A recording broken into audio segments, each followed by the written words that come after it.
Yes, people, another day, another stream. Today's one very, very early because I've got some special guests on today, different time zones, but we're going to be getting into that. I'm joined here with my co-host, Ads. What are you telling me, bro? I'm back again, man. Another day, another stream, like you said, man. The hustle keeps going. Always, man. Listen, we've got a special guest all the way from Australia, 11 hours ahead, other side of the coin. Miz finally on the channel. What are you telling me, bro? Hey, back again, bro. Back again. We are here, first time of the worldwide chills. Oh man, I'm buzzing, bro. I'm buzzing. What a day, bro. What a day. 100%. We've got another debut guest as well, Carefree Jam. What are you telling me, bro? I'm buzzing, man. But Miz is bringing the energy. I love that, Miz. Yeah, that's right, baby. After that game, I've just been in the best mood. I'm happy to be here. Like, let's go, boys. Let's go. And listen, main man wants the CFC, bro. What are you telling me, fam? Bro, I'm so happy. I'm buzzing. Like, normally you don't even see me smiling and all that stuff. Like, but boy, what a win. What a statement of intent. What a way to catapult ourselves back into the top 4 conversation. 100%, man. Listen, everyone's channels are all in the description. Go subscribe to them if you haven't already. Most of the viewers right now currently from Monster CFC, so big up to them as well. Everyone that's tuned in, smash the like button, subscribe if you're new here, hit the notification. And we hit 2 million views on this channel today as well. Very close to 20k, so big up the support as well. But look, let's get straight into the game. Oh yeah, by the way, I'm getting a trim tonight, bros. That's why we're doing streaming early as well. Just let you lot know. Miz, we'll start with you. Just tell me very quickly your thoughts on Tottenham's result yesterday against Chelsea. Bro, what a performance. Honestly, I mean, 1-0, sure, but we could have been 2-3 had we been a bit more clinical up front. But it's the way we shut them up. It's the way we played the tactical game, the way we control the ball. There was a lot of talk about Jorginho and Kovacic not being able to stand up to the likes of Ndombele, Sissoko, Højbjerg. Men said that they were going to get done, they were going to get bodied. But wow, Jorginho and Kovacic stood up. Jorginho, for me, a lot of people have been saying, perhaps, Mason Mount or whoever else were man of the match. But for me, Jorginho comes very, very close. The way he controlled from the back. And obviously, what about his adaptation in penalty? How he changed that up? That takes a big man to change that up, man. No skip, no hop, straight up, boom. That's what I'm talking about. Ice cold. Yeah, I agree with that, man. 100%. Jam, your thoughts as well. That's exactly what I needed. That is exactly what the doctor ordered. I mean, I've got to admit, right? I got a little scared when we weren't winning. By about the 25th minute, I was thinking, this kind of reminds me of that League Cup game a little bit. We'll probably score first in a bit. And as soon as that goal went in, I was kind of thinking, let's get the second one quickly. Let's get that second goal before half time. So when we went in 1-0 up, I was thinking, I know what's going to happen. They're going to come out. They're going to be gassed up. Mourinho's put a rocket up their ass. But do you know what? We did all right. We still controlled the game. Tottenham are finished. They are finished. Do you know what? That gives me more joy knowing that they're finished rather than us winning that game. I'm telling you, I absolutely hate those guys. And for us to stick to them and Jose again, I'm absolutely buzzing. And I heard that Tottenham are the team that Chelsea have beaten the most out of any team, any other team in the Premier League era. So what kind of rivalry is that? Shut up. Well said, man. Monster. Yeah. I've been waiting to hear your thoughts, G. You've been doing live reaction watch-alongs. You've been putting the content out there, fam. You're on the map. Obviously, time of the game, bro. Yeah, thank you everyone that been watching me and stuff like that. But with the game, I thought it was a statement of intent. It shows Chelsea are looking to create some problems for the rest of the Premier League. As you can see on the table, we're 4 points behind Liverpool, 6 points off Leicester, 8 points off Man United. And with 16 games to go, they can all be caught. Another thing is that my man of the match personally, who I feel deserved it, is Kovacic. It had to have been Kovacic or Jorginho. This is not an indictment on Mount or anything. Mount was excellent as well, but those two absolutely ran that game, just ran it, showed Tottenham levels in midfield, innit? And I've been very critical of those two because I've not been seeing enough going like in terms of progressing the ball forward. I feel like whenever they get to the final third, they weren't doing enough. But under Tuchel, they've shown they can do that, and I'm happy seeing it. And yesterday they were just excellent, and kudos to them. And I would like to apologize personally to them and say, bruv, you man, keep doing your thing. I'm happy what they're doing, man. Do you know what I mean? Me too, man. But you know what? A lot of people need to give apologies, honestly, because they got too caught up in the way Frank Lampard played with the lone DM and the attacking eights. They thought that this was it. This was the only way to play football. But they're back again. Just like World War Chelsea, back again, baby. For real. Ads very quickly on the game. Obviously, we spoke last night on the stream, but just summarize it for yourself again, man. Yeah, man, we spoke yesterday on the stream, but I was buzzing, bro. I mean, Tottenham can't chat for us no more. That's 5 games in the Premier League. They haven't beat us. We went there, we scored them once again. Once again, Mourinho can't handle the 5 at the back. Lampard done it against him twice last season and beat him. Tuchel's come and do it again. He couldn't adapt to it. Literally dominated. And what Cho and Reece James were doing to Ben Davies down that right-hand side was just rude in the first half, man. Tuchel got his spot on. I think the players played very well. The only slight concern that I have is obviously the strikers still aren't firing. So that's my only slight concern. I think them will have to step up their game now. It's getting to that point in the season where we need all the goals we can get, man. And these are the boys that we're paying big money for, the people that we have the most expectations upon. So if these lot don't start bagging now, it could get a bit long with the top 4 race. But I have faith in them, guys, because everyone's improved. Everyone's up their level since Tuchel's come in. So I think the goals will come. We saw a way better performance from Timo Werner yesterday. We've seen Kai Havertz looking sharper against Wolves. Hudson-Odoi has been a new man since Tuchel's come in. So yeah, man, I think these boys will step up, man. It's just about giving them some more time and then letting the goals come, man, because their performances have improved. No, for real. Listen, just before we carry on this game, Jam, I want to ask you, Eden Hazard, 40 million. This is according to Spanish reports come out yesterday. Obviously, we don't know if it's reliable or not. It's the first report that's come out on it. I just want to know whether you'd actually take Eden Hazard back at this club right now. Eden Hazard is probably one of my favourite ever Chelsea players. Is probably, I can speak for most of the fan base, if not the whole fan base on that point. And he will be a lot of people's favourite ever player. I get that. But, stories have to have an end. They do have to come to an end at some point. And, I mean, look, if for some reason he wasn't playing and he wasn't getting all the injuries, maybe I can entertain it a little bit. But, my God, the amount of injuries this guy's getting, there'll be a gust of wind and he'll get injured. It'll start snowing and he'll get injured. It's peak for him right now. And we don't need that. We suffer with injuries anyway, as it is. You could say that Cho, Ziyech, and especially Pulisic are injury prone. Why are we going to get another guy that's also injury prone? If we need another winger, unfortunately, it can't be him. Especially, I think he's just turned 30. It's only probably most likely going downhill from here for him. So I'm going to have to politely decline that offer. No, thank you. Maybe we can look at other wingers, but just not Eden Hazard. And I wish him all the best going forward. For real, Miss. Can you touch on yeah, that? Go on. I think the problem with a lot of Chelsea fans is we're always looking at this fairy tale. Number one thing, Hazard coming back will not be a fairy tale because I'll tell you what it is. Hazard's lifestyle outside football isn't necessarily the best for a footballer, innit? As you can see during preseason, he's always coming in overweight. He doesn't take care of his body. Now, as you start to hit your 30s, that starts to catch up with you, and you start to your body starts to succumb to injuries over time, innit? Hence why he's always constantly getting injured. Another thing is that he like I said, he's not the same. I don't think it will work out. If we want to also bring a winger in, as we all know, we need another winger. It needs to be someone who's also going to be at least comfortable with sitting on the bench at times when everyone's fit. And I feel like Hazard will not be that guy. Another thing is as well, I think with what Chelsea's doing, we're not reliant on one player anymore as we were with Eden Hazard. Bringing Hazard back, we could start to become really reliant on him again, and I don't want us to go back towards that. And I'm hoping Chelsea don't want to do that. So I think it's a bad idea with all those factors when you take it into play, innit? No, for real.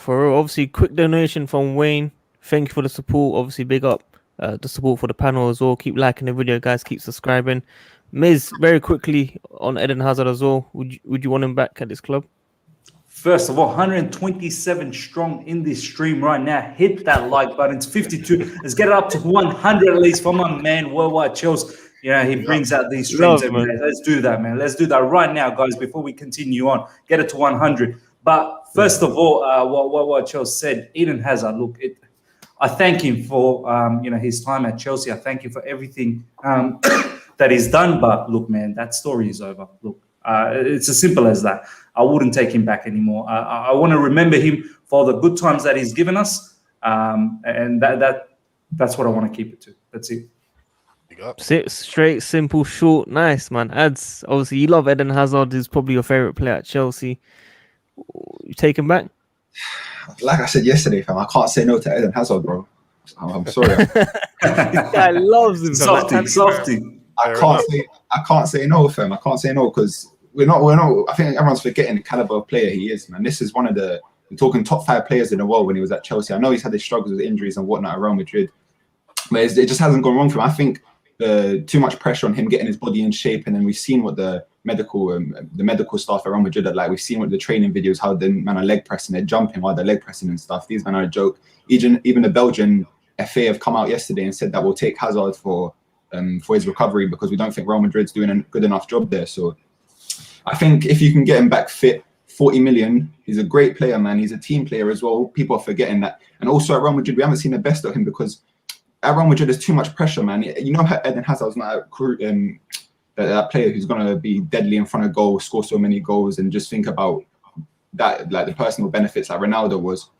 He's a player that's a team player. He comes and collects the ball from deep. This is his game, man. You don't put Hazard out wide, let him hug the touchlines. That's not the type of player he is, man. He needs to come to the ball, collect from deep, and have the freedom of the pitch to do what he wants. So I think he could still come back and do a job, rotate with the players. I don't think it'd be a bad signing at all, man. I'll definitely take him back. We're forgetting how good he really is, like behind his injuries. But do you not think, like, considering how in the Premier League when he was here, the way they were kicking him and bringing him down and things like that, do you not think him coming back to the Premier League might be bad for him, taking that into consideration? It could be bad for him taking that into consideration, but then you got to think it couldn't be any worse than what's happening at Real Madrid right now. I mean, the guy's getting injured about every 2 weeks. So if you actually come and maintain his body and get it back in check, hopefully our medical team can actually do that and get him. Because look at Chelsea, it was 7 years, and how many games did he miss? Barely any. And as soon as he's gone to Real Madrid, it's a bit of a madness. So like I said, even the Belgian FA have said that they'll take him in because they don't think Real Madrid's doing a good enough job, because this has never happened in Eden Hazard's career. No one expected this. So I feel like if you get him back fit, which I think we could, I don't think it's more of the kicking. I just think I don't know. To me, I think it might be because his body's not used to it. You see Hazard, he was always turning up fat. He could be at this overweight, and then I don't think his body's reacted to it well, forcing all this cutting weight, and I think it's affected his body. I can't lie. Yeah, but the other thing sorry, boys. I was just going to say the other thing that we need to consider is, fair enough, like there's a question of whether we take him in or not, but he needs to ask himself, does he want to? He's left a legacy in Chelsea. Do you know what I mean? Like, he's left a really, really good legacy. Does he want to come back again and sort of jeopardize that legacy? You know what I mean? Like, you've left it in a mad term. You won a title, the Europa League, and you've left, and then obviously all the stuff that you've won with us. Do you want to come back and put all of that on the line? I don't know. From his perspective, I don't think it would be a good move either. I don't even think the hunger's there, if I'm being honest. I don't think the hunger's there. And also, when you was talking about him easily being able to just cut weight and things like that, as you get into your 30s, later on in age, those things come back to haunt you. You know what I mean? There's a reason why the Thiago Silvas and the Cristiano Ronaldos are able to last so long, because they take care of their bodies. In football, you have, or in sports in general, you have to take care of your body. If you don't, it will, as you get into your 30s, come and haunt you. Do you know what I mean? That's just how it's just science at the end of the day. So I don't know. I feel like he's that hunger as well. He might have lost that as well.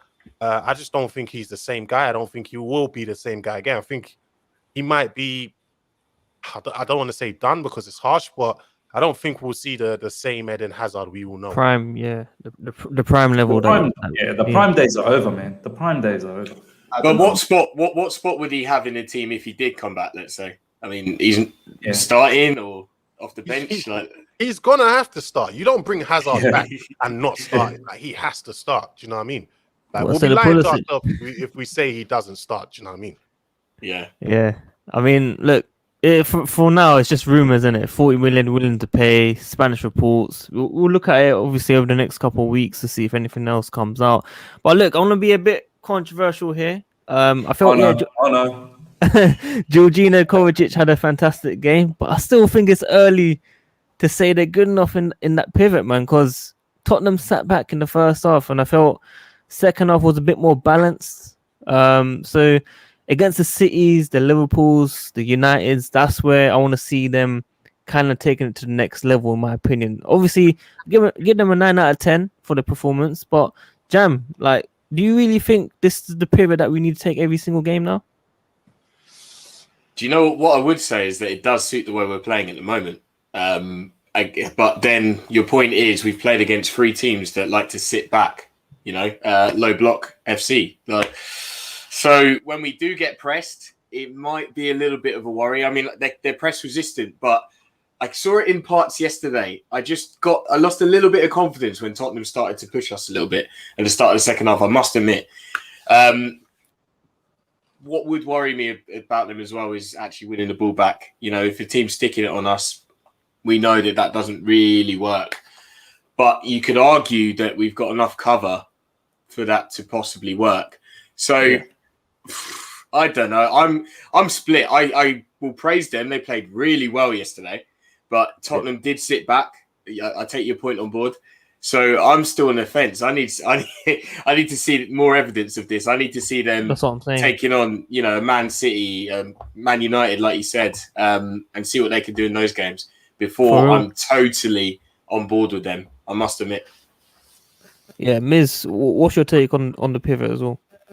Bro, I'm okay for it to change. This is the thing about Thomas Tuchel. He's been changing things around. I'm okay for it to change. I like the way how astute he is in the sense that he's seen 3 teams that sit back, and he wanted us to control the possession. He wanted us to control the midfield. So he used someone like Kovacic and Jorginho. I've got no issues if he wants to play, let's say, someone like Man City, and if he thinks that possession-based football may not work against them because they're superior to us in regards to possession-based, and he wants to hold back and counter, and he wants to use, let's say, Kante, because we may be without the ball a lot, and Kante is far better in terms of interception and seeking and destroying, and perhaps a Kante and Jorginho sort of pivot where Kante can sort of intercept and really drive forward for the counters and then lay off the balls to our wingers and the forwards, just the way he used to do back in Leicester when he won the league over there, and then also with us, with Matic.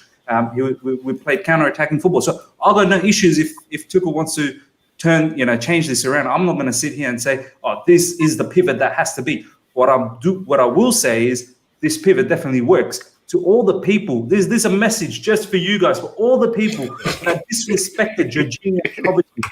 Here's the thing. They are not bad players. They are not bad players. You play the right system, you play with the right personnel. The 3 at the back, I think, helps them a lot, gives them a lot more defensive cover. And the way Tuchel has set them up, that structure, if you notice, without the ball, the way we drop and the way we sort of structure straight away, it's brilliant. It's football that I've not seen under Frank Lampard. It's football that I wanted to see under Frank Lampard. A lot more organization. So who is to say that if we come up against a team like Liverpool or Manchester City, that these 2 double pivot can't do it again? They possibly can, because Tuchel's smart. He knows exactly how to organize it. But if it's not them 2 and it's someone else, I'm okay with that. So I'm not gonna sit here and go, are these guys it or they're not it? At the moment, they're it, and I'm loving it. For real. Monster, obviously, you're a big fan of these 2 in the midfield. What does it mean for Kante as well, bro? I think at some point you're going to see Kante get in over who, I don't know. Like Miz said, it works at the moment. I think against the bigger teams, you might see a Kante, Jorginho, and Kovacic all playing together. Yeah. I think last season, I can't remember if it was the City game, the one we lost 2-1. We saw it at one point. Don't get it twisted. You might see that at one point as well. Also, the thing about Kovacic and Jorginho is that even if we're playing against a Man City or playing against a Liverpool and we want to go toe to toe with them, those might be the best 2 because of the way they retain the ball, their ball retention, and the way they pass the ball and get it onto others quick enough and things like that. Those might be the best pressing as well. Pressing as well. Those 2 press good. Yeah, they press good and they're they're quite press resistant. Like it's very hard to press them. So don't be surprised if you see them a lot more. With Kante, I wasn't a fan of him even playing yesterday. A lot of people were asking me, would I have used him in yesterday's game? I said no. He's been out for like a month. He might not be match sharp. Do you know what I mean? There's a difference between fit and match fit. He might not be match fit, as we all saw yesterday. When he came on, he wasn't necessarily up to speed. So it's better to ease him in, get some minutes for him and things like that, and then he will start to come good, innit? So for now, Kante can work his way into the team, but for now he doesn't need to be rushed in. We should stick with Kovacic and Jorginho pivot for now until Kante is back and ready. Then the manager will know what he's doing. Well said, man. Ads, what's your take on the pivot situation as well? Yeah, man.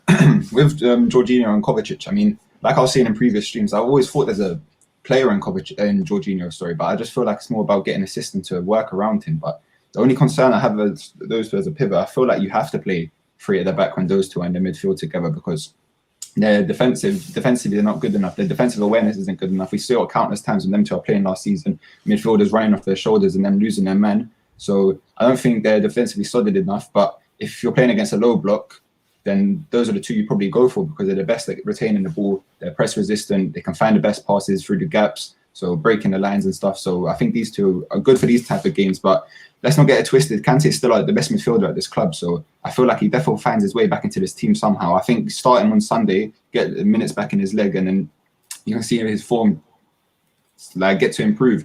And another thing about Jorginho is when you're talking about playing against the Man Cities, etc., we've seen it countless times since Jorginho has joined Chelsea. When they put a number 10 sitting on Jorginho, stopping him from picking it up in the pockets and little gaps of space, he struggles.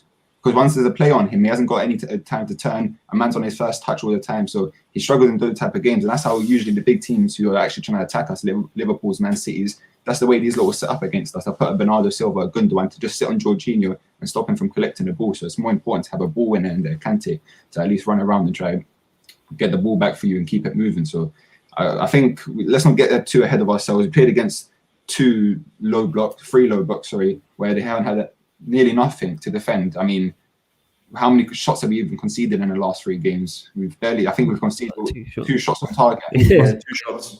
Yeah. I mean, they haven't had much to come up against, so let's not get ahead of ourselves. But yeah, with the 3 at the back system, they do look more solid because it provides that defensive support for them, which I think they need. I think when you do play those two, it has to be a 3 at the back, because 4 at the back, they'll get run through in midfield, and then you need an extra man in their defense to help them out. So yeah, it just depends on the opposition that we're playing. Like I said, if it's a low block, play those two. If it's not someone who's going to press us, then bring Kante in. For real. Listen, Miz, you're a massive Frank Lampard fan, man. You wanted Lampard over Tuchel as well. But listen. Thomas Tuchel, first 3 games, 3 clean sheets, the first manager since Jose Mourinho in August 2004. He's come in, he's setting the standards. What is your expectation for this season? Are we still going to be getting top 4? Can we get top 3? What do you believe can happen? Because the next 3 games that we have are all, in my eyes, winnable games. We're 4 points behind Liverpool, like Monster was saying. We could be ahead of them because they've got City soon as well. They could be dropping points. Things are looking bright. Sorry? They're playing Leicester after City as well, so they're playing City then Leicester. Yeah. Even better. I think they got Everton after that as well, or something like that. So, I love it. Throw Barcelona to them as well. what's your expectation, bro, this season, Miz? Bro, you know what? When Tuchel came in, we were in a mess, bro. Let's not kid around ourselves. We were so you love far Lampard, behind. bro. You wanted But I Lampard. love him, bro. You know me. I love him. Look, I love him as a player. As a manager, he's got a lot to learn. That's the truth. That is the honest truth. I don't think he's up to the level, especially not in the Premier League. I think he's been rumoured to go to Bournemouth in the Championship. Probably the level at the moment. I'm being honest. There's no disrespect. He probably needs to go there, stay there for a few seasons, try and see if Bournemouth can, bring Bournemouth back up. I don't know. I think he's been linked. I don't know how real this is. But when Tuchel came in, honestly, boys, I was scared that if top 4 was achievable because of how far we were. But I believed because it's an experienced manager. It's a manager that managed Dortmund. It's a manager that managed PSG to a Champions League final last season, only to be beaten by a whisker, by a little bit more quality from Bayern Munich. At the end of the day, I think PSG had some clear-cut chances to win that. But, after watching him against Wolves, after one training session, the transformation that we saw a week before against Leicester to Wolves in one training session, I was like, I think this guy can do it. Because if that's what he does in one session, imagine multiple sessions and more games and more. The way I'll tell you where I kind of got absolutely flipped over was when Hudson-Odoi, off the back of the Wolves game, he came out and he spoke the way he spoke. I was like, what is he on? He's talking tactical stuff. He's talking about me doing this. The gaffer told me to, press this way. He told me, like, he was talking tactics. Do you know what I mean? Like stuff that I've never heard of anyone speak in that level during Frank Lampard era, or even Frank sort of talk like that in that tactical manner. Yeah. So, obviously that was an inspiration. After the Burnley win, I was confident that we were going to win against Spurs. I've been going around, we're going to win. I know a lot of people have been saying don't take Spurs lightly, but I had a feeling that we were going to win it.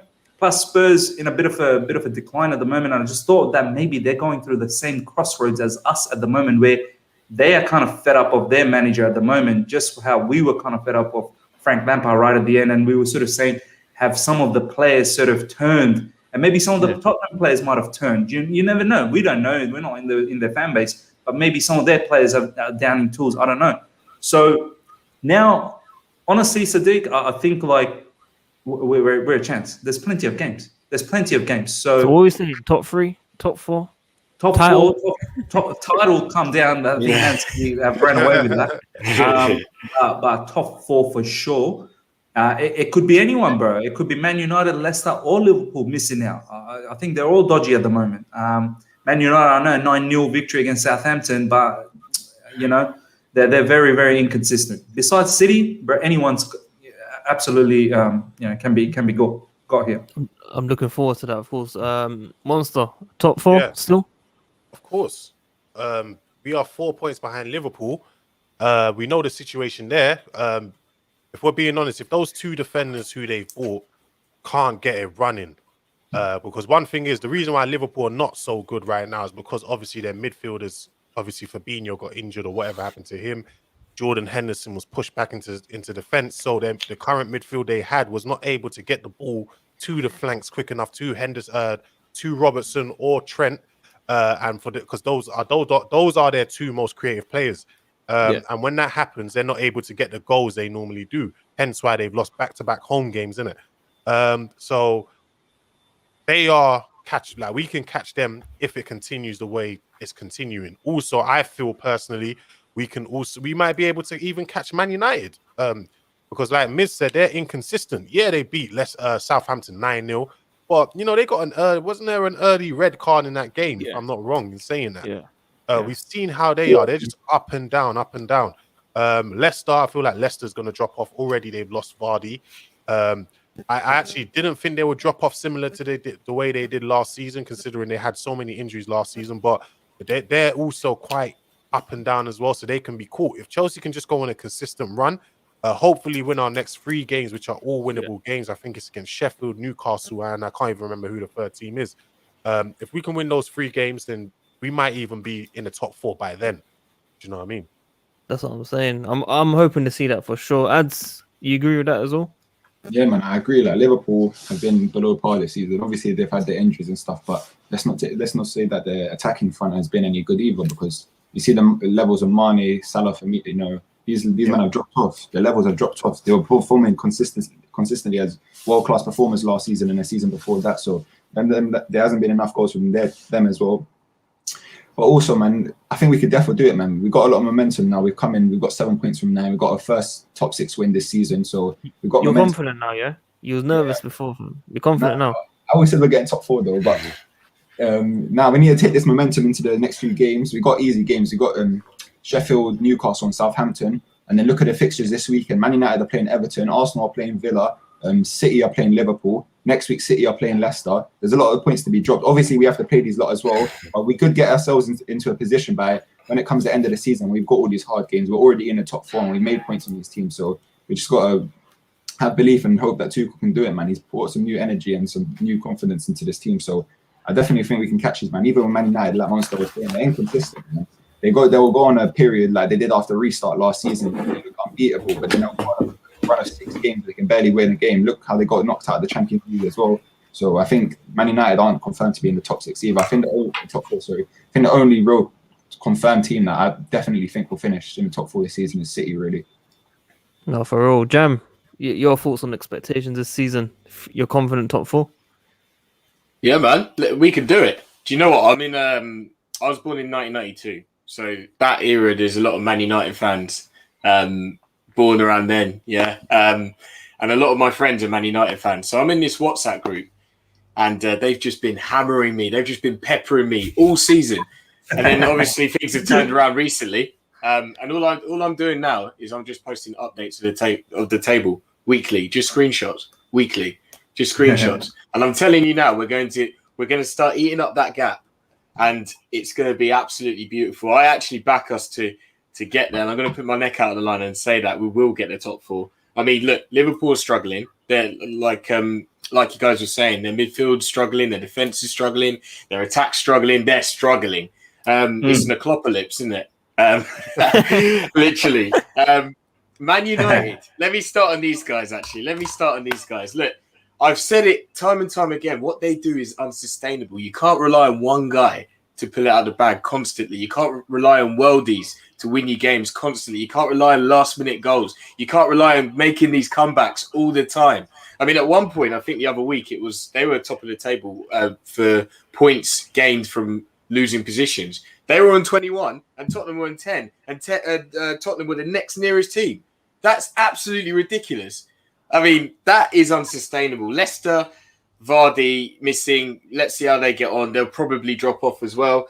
And yeah, look, I'm just going to play devil's advocate a little bit. We've got a new manager bounce. Things got a little bit sour under Frank. So there's always going to most likely be, a bit of an uplift. Let's see how we get on in about 2-3 weeks' time. Hopefully we've gone in. Yeah, exactly. We've got winnable games. Let's get the W in those games. And then, that momentum will start coming back, and it'll just be a multiplier effect. So, yeah, I see it happening. These guys are all going to drop points around us. They're going to be in tears. We're just going to be going up like a rocket, like Man United did last season. I fully back it. I see it happening. Hopefully, man. Hopefully. The only thing I want to add something here is that we forget the fact that Thomas Tuchel's contract is littered with a lot of incentives. This man, in order to trigger a contract extension, he's got to achieve a lot of things, and top 4 is one of them. So this guy's on his toes as well. Like, Thomas Tuchel is so much on his own toes, and he's going to push this team to the limits to get to that top 4. Because if he doesn't, a lot of people are saying, there's no way he's going to get sacked. We know Roman, man. If this guy misses out on top 4 by a big margin, I'm pretty sure they'll reset again. They'll probably sack this guy and just get Nagelsmann. Do you know what I mean? So unless if he just misses out by maybe a point or 2 points, max 5 points, then they'll probably allow it. But this is the thing. Like, I feel like Tuchel won't rest. He will not rest until he gets that top 4, because that will trigger a contract extension. So I'm loving him, man. This short-term contract is beautiful. No, for real. Hopefully we get that top 4 for sure. Let's talk about Timo Werner very quickly. What do you make of his performance yesterday? I felt it was a massive improvement. Obviously, the goal wasn't there, but I saw a few signs of improvement, man. What do you make of it? Yeah, man, it was improvement. I mean, he was getting more involved in the game. His touch was a bit better. His dribbling, his finding of other players was a bit better. His position was a bit better as well. But still, we definitely see improvements from him, man. He still needs to improve his fundamentals of the game, his close control, his dribbling, his passing, his touch. Like, these things he still has to improve on. Also, there was a few too many times he was coming deep to collect the ball. Like I said so many times on this channel, I just want to see Werner on the last line of defense, man, just on the shoulder of the last defender, constantly making runs, regardless if the pass gets found or it doesn't get found. I want him to keep doing it, man, because we need to play him like a Jamie Vardy type player, man. Just keep running off the shoulder and getting balls in behind, because he's definitely not the man to try to come deep, pick up the ball and create, man. He's just not that type of player, man. So, yeah, man, hopefully we saw an improvement yesterday. I feel like he was quite poor against Burnley, though, but it doesn't matter. In the big game against Tottenham, he stepped up. He won us the penalty, which was a pivotal moment in the game, obviously. But, yeah, he was a lot better, man. He does, of course, like I said, he needs to improve his ABCs of football, but that will come, man. Hopefully that will come, man, because as a Chelsea player, we need to be able to rely on him with the ball at his feet a bit more, man, because sometimes he gets the ball and then he just looks a bit lost or keeps turning back and passing it to Alonso or keeps turning back and passing it to Kovacic and Jorginho. So, yeah, he needs to take a bit more initiative and try improving driving with the ball, getting some better balls in and improving his end product. For real, Monster, what's your take on a game myself? Someone's got to play in the background. But it's come. Monster, your take on Werner yesterday? Yeah, yesterday he did look a little better. She probably was gonna get a goal, but had it not been for Aurea, who got that last tackle in. I'm seeing improvements from him. I know he wants it so badly. Like sometimes I just look at him and I'm just like, bruv, just calm. Maybe you need to calm down a little bit. You might be trying a little too hard. You're overthinking things. Like when you see that first touch, the way it's gone with Werner, you know that's him overthinking these things. He's like when he's about to receive the ball, his heart's probably pounding inside. He doesn't know he starts to overthink things and it starts to go wrong. Maybe he needs to work on that aspect, gain some confidence back. Somehow, some way, the Chelsea backroom staff, they've got to get some confidence in him, innit? And I think at some point he will come good. Do you know what I mean? So, hopefully he will get back to himself. I think he will at some point. We'll just have to wait and see, innit? Hopefully he does, man. Hopefully. I mean, we just want him to do really, really well. It was cheaper than Morata, of course, when we saw Morata. Jam, what's your thoughts on Werner, man, yesterday? Yeah, man, he did all right. He did all right. It's getting better. That's the main thing. It's going the right way. What you can't knock him for is his work rate. He does try. He tries his hardest. I think Monstar's right, though. Maybe sometimes he tries a little too hard. What you need from your striker is just, you need your striker to be relaxed, and all they're doing is just being instinctive. That's what you need. So I take Ads' point too. I also want to see him just on the last line of defence, just making those runs and getting the types of chances that he's become accustomed to. And that's taking the touch, setting himself up and finishing it. That's what he likes. But yeah, I mean, it was a bit unfortunate with that chance Aurier blocked. He did well to get the penalty. It's just how it goes, man. It's just how it goes. When your luck's not in, it's not in. So he just needs to get himself a goal. And I think if he can play like that, it will come soon. He wasn't the only one that wasn't clinical. I mean, Mason ended up getting man of the match from Chelsea, but he was probably the worst for that, let's be honest. So, yeah, he's got a lot of work to do, but it's just about his mentality. When he gets his mindset in the right place, I think he'll be back to it, and I'm still backing him to do that. Well said, man. Miz, your thoughts on Timo Werner? Yeah, it's a mixture of what the lads have already said. Look, his work rate is good, man. I really like his attitude. He never puts his head down, man. This is the thing. A lot of people say, "Oh, it's Morata 2.0." It's not. Morata would have had his head down. He will not run. He might as well just get himself subbed off. But the thing about Werner is he keeps going, man. He misses one. He gets frustrated, but he keeps going. He resets and he keeps going. His movement for that penalty was brilliant. That ball from Azpilicueta, nice little ball from the top, and his movement was brilliant. The way he sort of tucked inside of Dyer, and then Dyer obviously clumsy. We all know that's what Dyer is capable of. But you know what I mean, like Werner, he's doing all the right things. Is what Monster said. Just needs to calm down. Just relax, brother. Deep breath. You've got all the time. You're quick.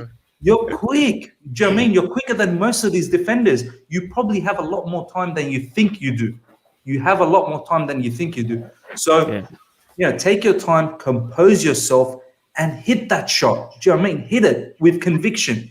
That's the only thing, man. I'm so sure Thomas Tuchel will get the best out of him, man. Look, Thomas Tuchel's going around making Hudson-Odoi a right wing back. Do you know what I mean? Do you see what this guy's capable of? He made us, fan base believe in Jorginho and Kovacic. Not me. I always knew they were good players. Just on the Frank Lampard, the style they were playing, they were never going to succeed. But this man, Thomas Tuchel, is going around making everything believable again. Things that you never even considered that it could happen. He's making them believable again. Do you know what I mean? So I got no issues, man. I think Werner will come very, very good soon. I just hope that he continues getting the opportunities. I just hope that, off the back of this, that, Thomas Tuchel doesn't take him off and then starts using Giroud or Tammy or whoever. So allow him that opportunity, and he'll come good. For real, man. Monster. Let's talk about Thiago Silva, man. Unfortunate with the injury, but some of the interceptions, the tackles, just on point, bro. Like, it reminds me a bit of John Terry that I was saying yesterday. What's your thoughts on the best signing so far? Well, I mean, if most people that know me knows I've loved Thiago Silva from a long time ago. Like when he was at AC Milan, at the time he was regarded the best centre back in the world, and this was when John Terry and Rio Ferdinand, all them lot were playing. Do you know what I mean? So it's no surprise to me that he's doing what he's doing. I just think people kind of forgot about him because he went to the French league and they don't necessarily rate the Uber Eats league or whatever in it. But Thiago Silva has been Thiago Silva, and that's never changed, in it. And he's come to the Premier League. I remember when he came to the Premier League, everyone was saying, he's 35 or 36 or whatever. He won't be able to hack it, blah, blah, blah, blah. And I told him, bruv, if I'm not wrong, John Terry won the Premier League at 35. And yeah, he didn't play much in Antonio Conte's season, but at 37 as well. Class is class. It doesn't matter what league you play for. When you see Thiago Silva play, you know he's class. Look at when he's under pressure. When he's under pressure, when he's getting the ball out, he always gets it to a Chelsea man. He doesn't just blast it into wherever in it. Yeah. Put it in a space where Chelsea man's going to be, under pressure or not. He's just that damn good. To me, he's up there with the likes of Van Dijk. I don't care what anyone says. He's literally that goddamn good. It's a shame we got him at an older age and not a younger age, which is a real shame, but he's still class in it, and he's still Thiago Silva in it. That's all I've got to say on him. That's what we got to say, fam. Definitely, for sure. Adds Thiago Silva, bro. Yeah, man. We're talking about Thiago Silva. We're talking about one of the best defenders of my generation, man. He literally oozes class every time he's on the ball. Everyone's just so calm and relaxed. And you see the little drop of the shoulder he dropped on Son yesterday to turn him in the box and then play out. I mean, this is what Thiago Silva's about, man. He does these things on a regular basis, man. So composed, so good on the ball, regardless of his age. Look how he treats his body. Like Monster was saying, John Terry was 35. He played every minute of a Premier League season and he won the Premier League under Jose. So it's not too much of an issue. People are trying to tell me he's finished in the summer or whatever. Nah, man, this is Thiago Silva we're talking about, man. We've seen his performances in the Champions League last season on the road to the final. So yeah, man, his reading of the game as well. Such an intelligent player, bro. Like, he's always got himself in a position to cut out the passes. He's always one step ahead of the player. So yeah, man, he's been an excellent signing, man. Like I said, I want us to give him another contract extension, hopefully another year or two, and just play him as a squad player, and then go for a big centre back in the summer. And Marquinhos or Jimenez at Alaba, and get one of these guys to rotate with him. And obviously, he's still there, good for our young centre backs as well. Look what he's done to them. Look what Zuma's done next to him. Also, Rudiger looks better next to him. It just makes everyone around him. Makes everyone, yeah. A leader, man. I'm not saying he's a leader by his voice, but he leads by example, man. Look what he does on the pitch, and the players get inspired, man. They're looking at this guy, they're like, he's done everything in the game, and they get inspired, man. It's up to everyone's performances in defence. Look how much better our defence has been this season. Like, Mendy's got 10 clean sheets from 18 games this season. I mean, look at our defence last season compared to last season. Our defence was a joke, man. We're complaining about it all the time. We're conceding 2-3 goals in most games. So yeah, man, he's brought a lot to the team, and we need to make sure that we keep him on until next year at least. For real, man. Jam, your take on Thiago Silva, bro? Yeah, I'm just hearing facts so far. I mean, Thiago Silva, when he plays on the pitch, then clown settings are off permanently. It's not about that anymore. And the guy, I love his composure. He just, like Ad says, he oozes class. He doesn't panic. And again, like Ad said, that turn on Son.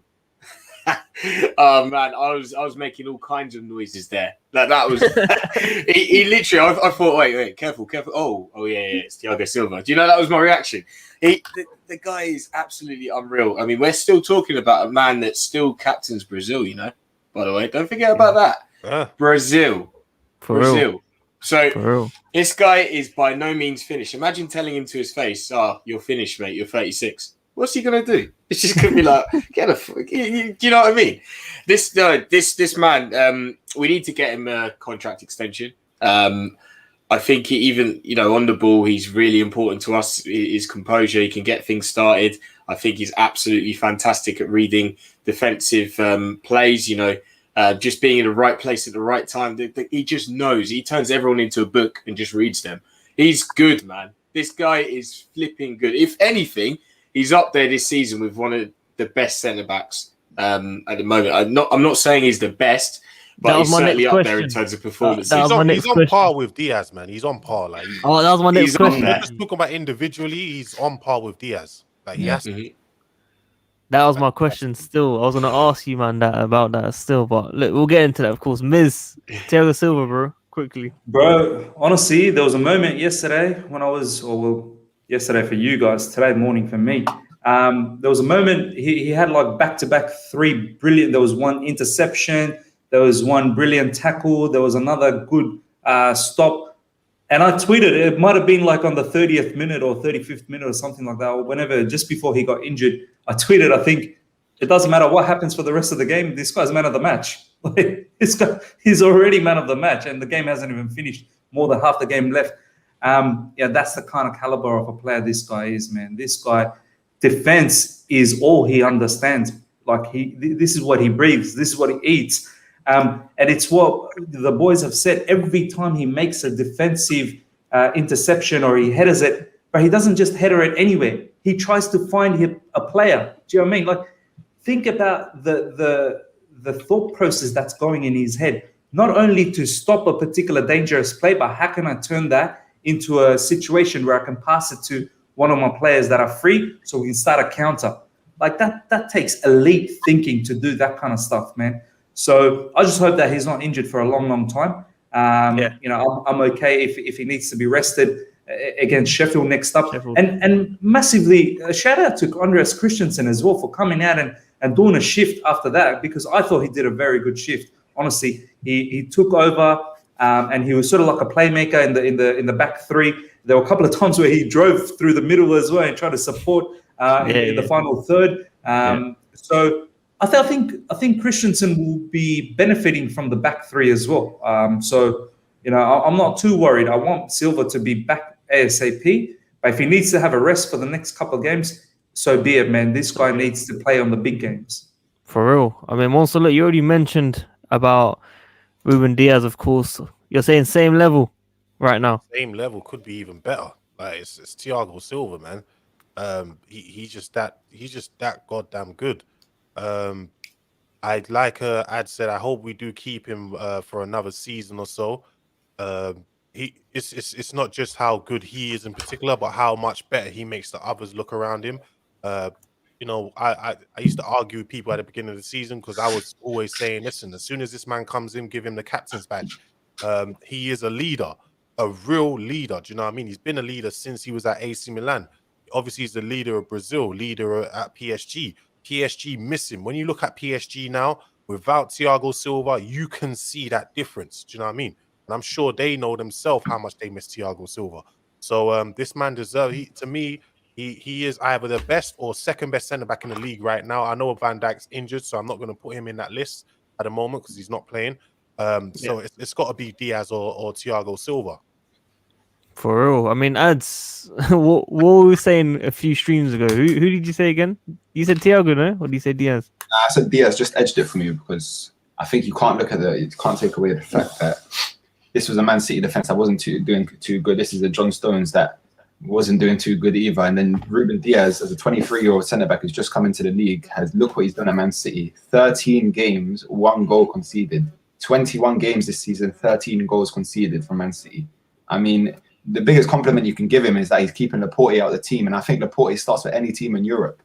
So that's the biggest compliment you can give him. Look how he's made John Stones look right next to him as well. These lot, amazing. And that's not taking anything away from Thiago Silva. Thiago Silva's been amazing as well, but I don't know. Can't you say the same thing for Silva, though, in terms of look at how he's made Rudiger, considering last season, you saw how clownish a lot of these Chelsea players look. They look clownish, bro. It's because of Lampard, probably, isn't it? Obviously, we were 10th, G, so probably that plays a huge part in it. City's first. Players, I'm talking about last season, how clownish our defenders looked. Jesus, Rudiger, Jesus Christ. Remember that West Ham game? Oh, my God. For sure. But with Thiago Silva and that whole thing, yeah, he has made everyone look better. But then you got to take into account last season, we faced the second least shots on target in the whole Premier League. But then because of Kepa and his nonsense and his 50% save percentage, look at the goals that were conceded. And obviously that drops your clean sheets, that ups the amount of goals that you concede. I think we conceded 56 goals in the league last season. So yeah, it makes the defenders' stats look a lot worse as well. Yeah, Thiago Silva has made them look better. But if you're taking into account Ruben Diaz, look at Laporte, look at the levels he was showing. Everyone's comparing him to Van Dijk, and this guy can't even get a game right now. And look at what he's made John Stones do. John Stones, that everyone was saying was finished. This guy's got no career, and now he's looking at the player that everyone was hoping for when he signed from Everton. So it is very tight between them. I'm not going to lie. I'm not going to say Thiago Silva hasn't been close in terms of performance and his performance levels and consistency.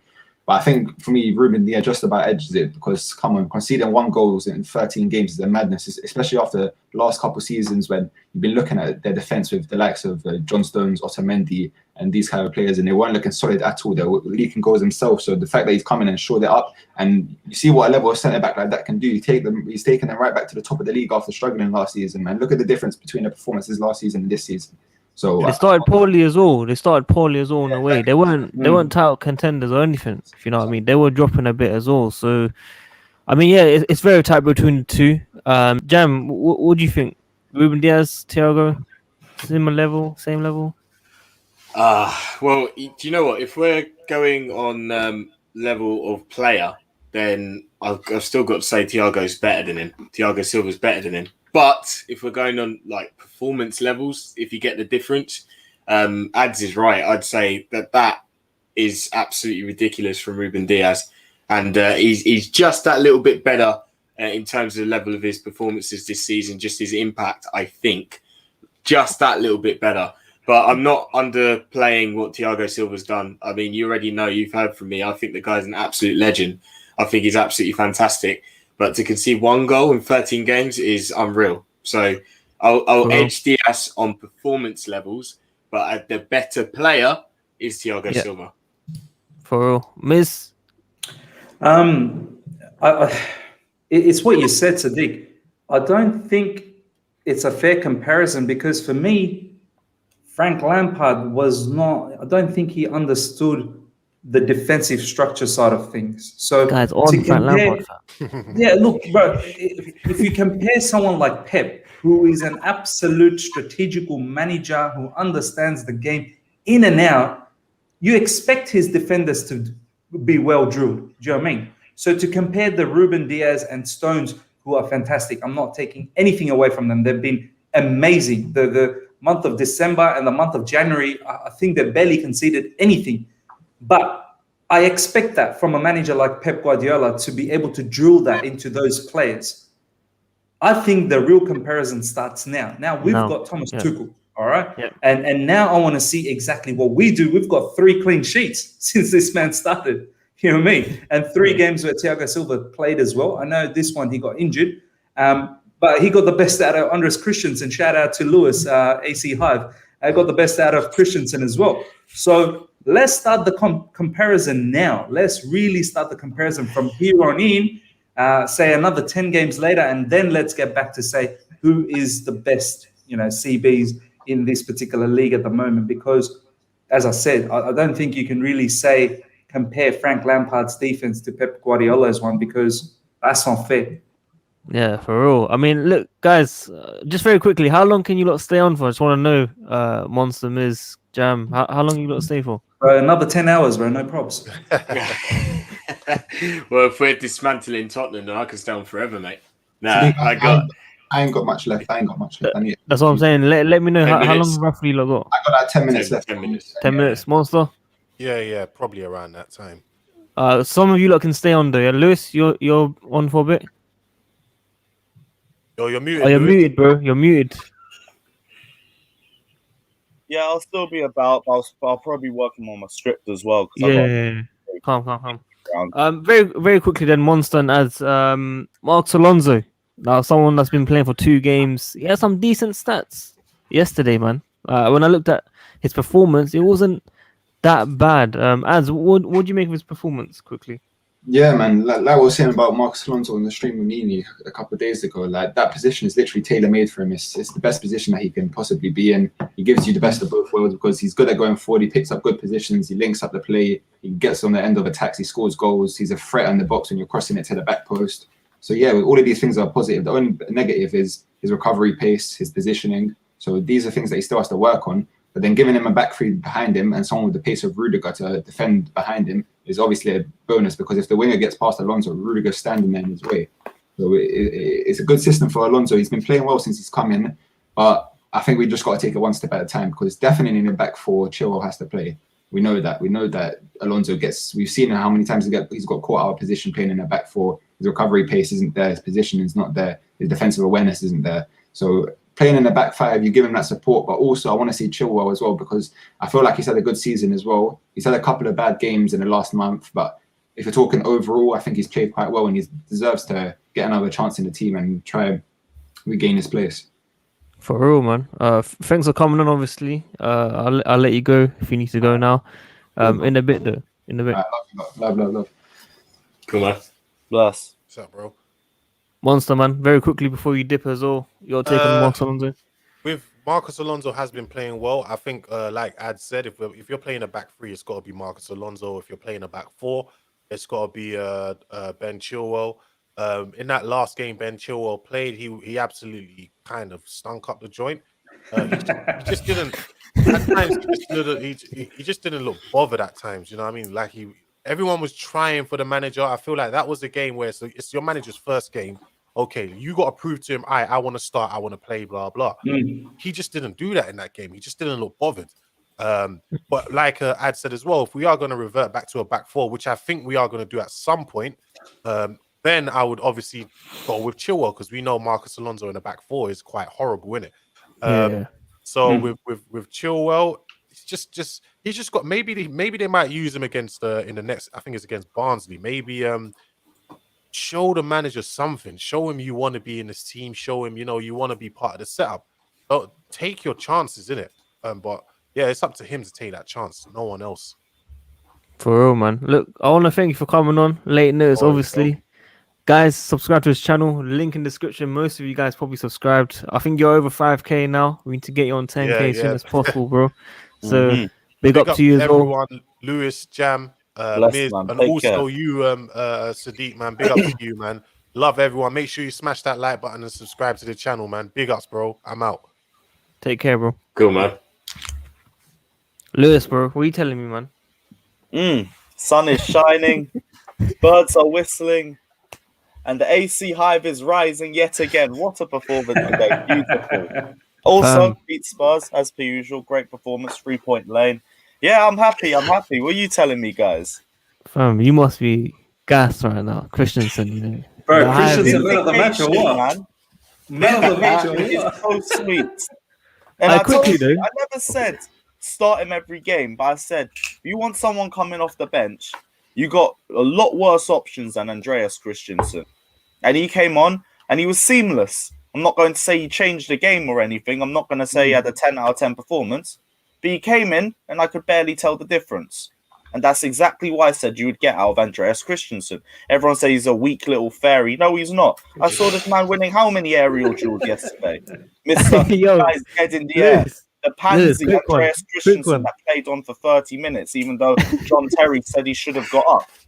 Yo, quick one. Yo, Lewis, quick one. I was gonna ask you, bro, who's that guy that quotes tweets you, and does that rap? Yeah, bro, who is that? Shades. Who is that? Shades, isn't it? Who is that? Yeah, that's Shades, man. He's been doing tracks for like a few weeks now. The first Is he Chelsea fan? Yeah, he's Chelsea. Yeah, the yeah. first one, he kind of got fucked over because of our form, but the last couple ones he's been good at. I'll give him that. He's really improving. Probably going to be on Filthy Fellas soon, but yeah, he's gassed. For real. Miz, your take on Marcus Alonso, bro?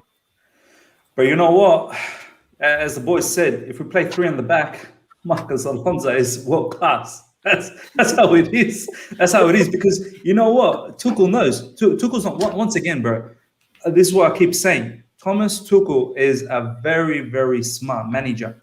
Have you noticed that he uses Marcus Alonso as a left wing forward, someone who drifts around in the box, someone who's an opportunist, someone who's there if there is a 10% of a chance of a goal? Do you know what I mean? He's not there to defend. He's not there for us to play build up the play on the left side. We predominantly play on the right side.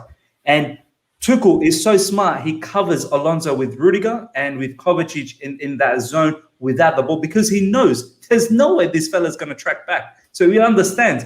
I think Tuchel takes the opportunity that I know what I'm going to get from him up top. I'm going to get maybe a clutch goal. I'm going to get those opportunities, maybe a header. And that's all I want from that player because I'm going to predominantly attack from the right.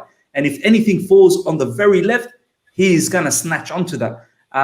But one thing I did like about Alonso yesterday is that there were a few times where Spurs were breaking and Alonso actually tried, even though he was no match in the pace, but he tried to run back. He tried his best.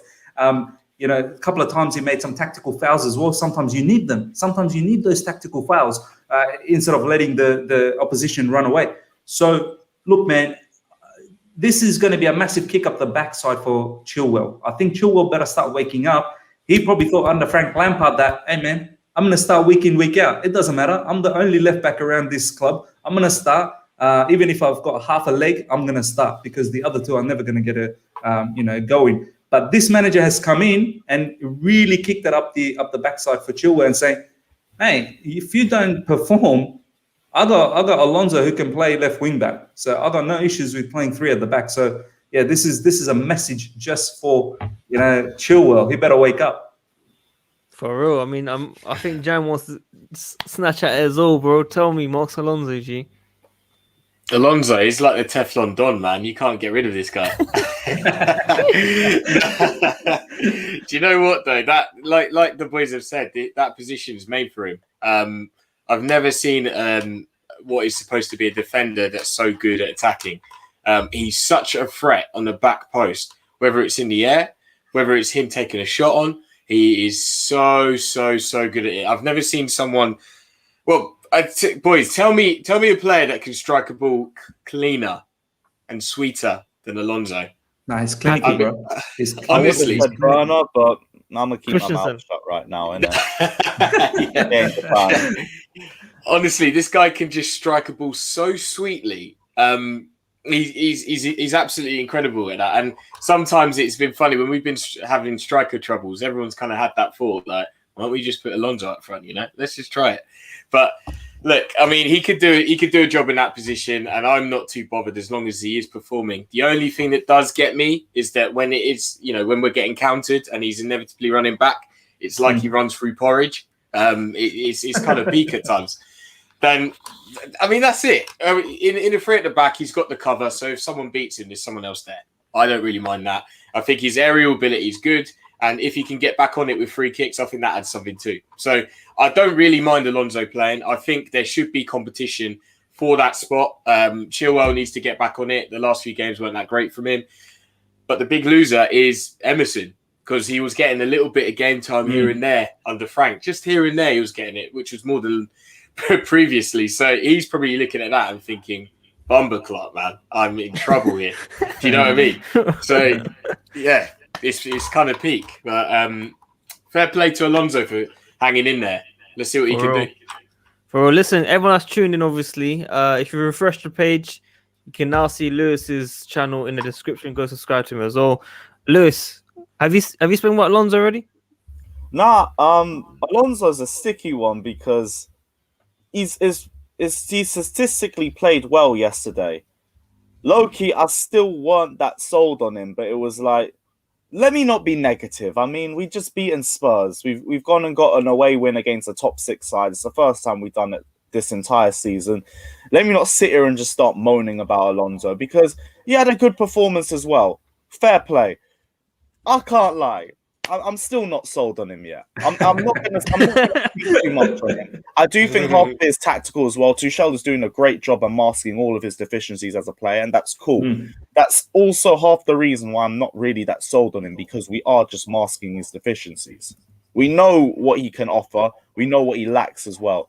Fair play, because we are using him as a kind of left forward, and whenever I speak, I saw us using him as like our focal point when it came to crosses, because we didn't really have anyone that we could cross to, but we were still trying to put some crosses in. We got Hudson-Odoi, Mason Mount, Timo Werner, all under 6 foot. So it made sense that we'd at least try and find Marcos Alonso with those crosses. And yeah, statistically, he had a good game. low-key, I still weren't sold on his performance until I saw the stats, because I was watching his game and it was like, this seems another one where we play through the right-hand side, but it's another case where we're masking his deficiency. So it's cool. We're finding ways to get the best out of Marcos Alonso, and we're coping for now. Future, I still think there's going to be a problem when other teams try and find a way to expose that left-hand side. That's something we're going to have to face in the future. For now, though, cool. He's had 2 games. He's had 2 good performances, shall we say? Good performances? Yeah, we'll say good performances. Do I still rate Ben Chilwell over him in the position? Yes, because I think Ben Chilwell offers a lot more. But Ben Chilwell is out of form right now, so I can understand why we're going with Marcos Alonso. I understand he's probably going to play the next few games as well, because we're going to be facing very similar teams in terms of the style of play and how they're going to try and face us. So I understand Marcos Alonso continuing to play, and let him build momentum and build form. If he gets a good run of games, maybe I'll start believing in him a little bit more. But I'll still say the same thing I said throughout the last week. I've seen too much bad Marcos Alonso performances to start getting gassed over 2 right now. I need a good run of games, a good consistent run of games. Then maybe I might start believing in him a little bit more. But for now, cool. He's had 2 games, 2 good performances. We move. Cool. For real, man. Listen, before we wrap it up, very quickly, let's talk about Callum Hudson-Odoi. Miz, talk to me about the star boy, man. Bro, this guy, I think for once now in my lifetime, a lot of people were talking about him being world-class, this, that, generational, do you know what I mean, hyping him up. That's fine. I get it. He's youth product, Cobham lad. But for the first time, I actually now believe it, because now looking at him under Thomas Tuchel, the way he is performing in right wing back, and I know it's not the traditional right wing back, it's not like the Victor Moses style where he's defending, because it's not like Callum Hudson-Odoi is heavily defending. He is tracking back. That's the other thing that he's developed this season. He's tracking back. He's willing to make that commitment in defense as well. But it's his strategic, I suppose, sense in the right side, the way he's able to overload with Mason Mount or whoever else plays alongside with him, with Aspilicueta. They consistently overload on the right side and finding that overlap and finding that person on the byline. And that takes some sort of, ideology, that takes, mentality to do that kind of stuff in the pitch. So his game is improving. He started playing inside forward against Spurs, and probably wasn't the greatest game for him against Spurs, but then again, he provided something different. We already know the kind of stuff that he can do in the wings, left wing, right wing, doesn't really matter. And his contribution, the way his crosses are very, very good, man. He's always a goal threat as well. So Thomas Tuchel likes this guy. He's now started 3 out of 3 for this particular manager. So I'm buzzing, man. I'm buzzing to see exactly what this guy is able to bring for us, because, as I said, I'm for the first time, I'm actually believing that he could be world class. Well, big statement, bro. But hopefully he gets out there for sure. Jam, your take on Callum Hudson-Odoi so far? Starboy, man. He's one of my favorite, if not my favorite player at the moment. I'm just excited by his potential, and he's starting to get the opportunity to show what he can do. And I think at the age he is, he's just turned 20. All he needs is just some game time. He just needs some luck with injuries. Do you know what I mean? And it looks like he's going to get that now, so we can see what he can do. I just think he's an underrated playmaker. When you actually look at his stats, his numbers are very good. They're always better than you think they are in terms of creating chances. And I think this formation suits him so well, because it always leaves him with space and it leaves him the chance to attack the defender one-on-one. Now, the funny thing is, when I say that, one of my criticisms of him actually is that he doesn't do it enough. I think he looks like he's going to roast a player. He looks like sometimes he turns back. I get there needs to be variation in his game, but I just want to see him lighting up, man, all the time. And I think he's got that potential to do it. I really do. But I'm so excited by him. He's got the pace. He's you know what? He's got the finishing. It's not there this season, but I know that this boy can finish.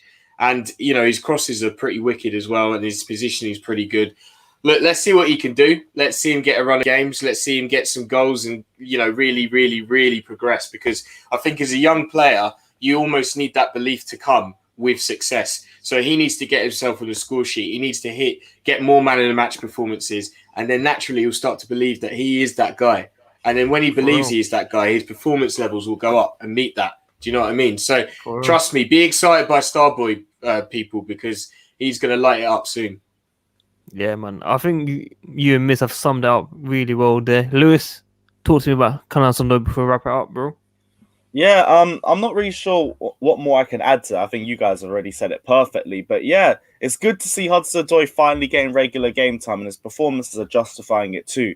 This game, we didn't play him at right wing back. We played him in the right forward position, but the link up with Reece James was still absolute magic, and his runs were causing Tottenham a lot of problems. Him and Timo Werner's combined. Out of the three performances, we'll say it might have been the quietest of the three, but that's because of how high his standards have been in the last two games as well. Also, Burnley and Wolves to Tottenham, you're going to have a bit of a difference regardless of Spurs' form. So no one's going to look into that too much. It's his first time he's played 3 games on the bounce since maybe even back in Sarri's day, which is mad in itself. With the injuries that he's been going through, I understand. I completely get it. But yeah, Hudson-Odoi, like, the sky's the limit, man. Aim for the sun, because if you don't, you're around the stars, and that's exactly where he is right now. The future is really bright for Hudson-Odoi, and it's good timing because now we can actually start putting his name amongst the Fodens, the Greenwoods, and the Sakas, and we should have been doing it already, but he didn't have the game time to justify it, which was the hard part. Now he has the game time, and in just these 3-4 games, he's already shown exactly why all this gas we were chatting about him wasn't gas. It was belief, and it's off what we've seen him with previously. It's just he hasn't had the game time to justify it. Now he has the game time. He's justifying the performances as well. My biggest question is, I want to see what this guy's like in 6 or 9 months' time. Forget right now. Right now, he looks great. Give him 9 months, maybe a year. I don't know what kind of player we're going to have, but I'm excited to see it. But can you imagine if this guy starts banging in goals like Cristiano Ronaldo, the early days in Man United? Ooh, imagine us having a Cristiano Ronaldo style of winger. Oh, the potential's there, man. Is mad. I can't wait. It's about time, dude. It's about time that we're seeing him play, bro. It's about time, for real. But look, guys, I want to thank you lot for coming on. Jam, for the first time on the channel, I really hoped you like coming on this channel. Hopefully you can come on again. Thank you for coming. Yeah, it was good fun. Thanks for having me, Sadiq. And yeah, big up everyone that was on here. Munster, Ads, Miz, Lewis, Sadiq, yourself. Everyone hit that like button. Got to help us out, you know. Hit that like button. You don't understand how much it helps us out. And yeah, it's been great fun. So yeah, it's been a good debut as far as I'm concerned. Thanks for having me, man. Yeah, guys, you lot can subscribe to his channel. Link in the description right now as well. Every subscribe button helps on everyone's channel right now. But thank you, Miz, as well. Thanks for coming on, bro. It's about time as well, man. Bro, I've been waiting. I've been waiting to come to the Worldwide Chels. You know what I mean? When you make it to Worldwide Chels, that's it. You've made it. You might as well retire after that. But do you know what I mean? Like, I can't. We've got what 194 people here. I know we had 200 plus. Anyone who's going to watch this later on down the track, I need to tell you guys something. This guy is a special human being, man. You don't understand how nice of a person he is in this community. This channel deserves a lot more love, and just stay there. This guy, honestly, he does a lot for the community that not many people talk about. And it's time we all sort of stood up and talked about it. So shout out to you, my man, Sadiq. And yeah, guys, smash that like button, man. Get it up to at least 170 likes right now for my man. Yeah, man. Make sure you guys subscribe to his channel. Link in the description. And Lewis, as always, bro. I mean, you've been coming on the channel quite often. You disappeared for a few days. Happy to be here, guys. Like Miz said, because again, said it perfectly. I don't need to add more to it. But yeah, just smash that like and subscribe button. There's one button. That's all we're asking for. No, I'm saying you lot subscribers all hit the notification and make sure you lot tune in tomorrow every single day, 7:30 p.m. UK time is when we start streaming. Of course, Lewis streams early in the day, which you'll be seeing me on this channel if you want to invite me as well. But guys, thank you for coming on. Hopefully we see you guys soon, and hopefully Chelsea get those 3 wins against those 3 teams and go ahead of Liverpool and challenge for the top 4, man. We're out, man. Peace. See ya.